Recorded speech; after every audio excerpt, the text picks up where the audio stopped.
This reflection is entitled In the Pink, written and delivered by John Mercer in the fall of 2018.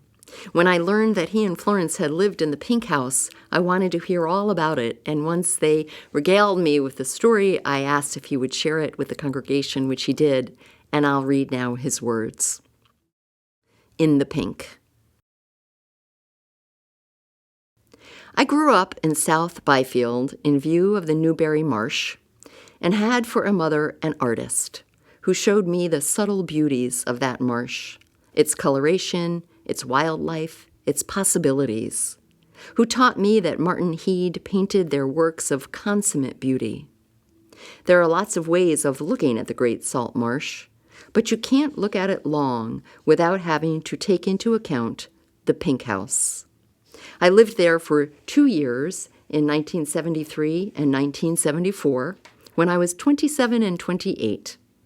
In fact, during that time, in the decompression from the 60s, the Pink House was as likely to be called, quote, Big Pink, end quote, in a confusing honorific to the band's album of 1968.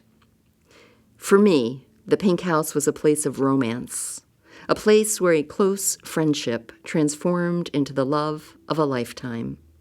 I have known my wife, Florence, for over 52 years, and we have been married for 43 of those years.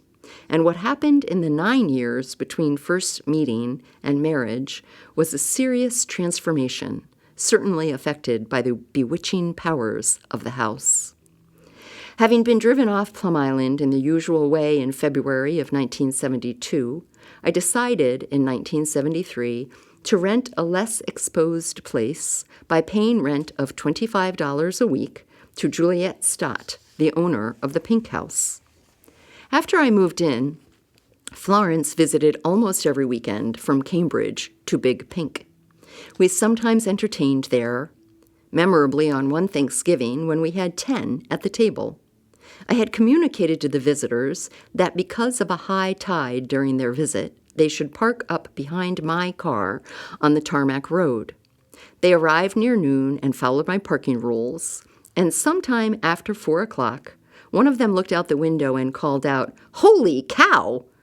Others rushed to the window and got a good sense of what being on an island was like.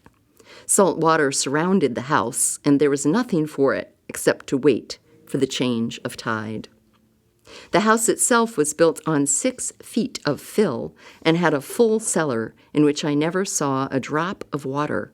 It was remarkably well made. But the experience was not perfect.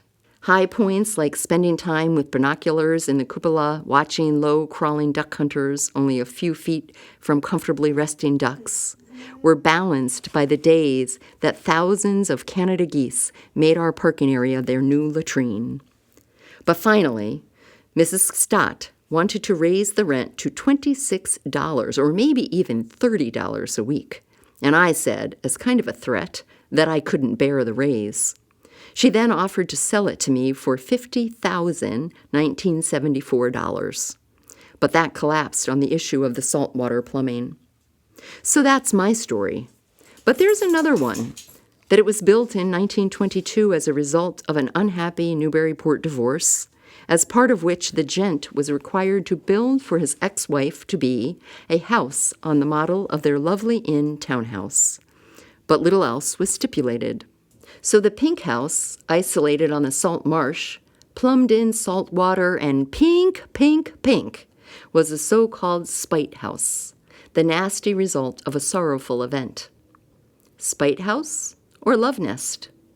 Icon of a neighborhood or a blot on the landscape? Which is the story of the Pink House? Why, both, of course, and many others, no doubt.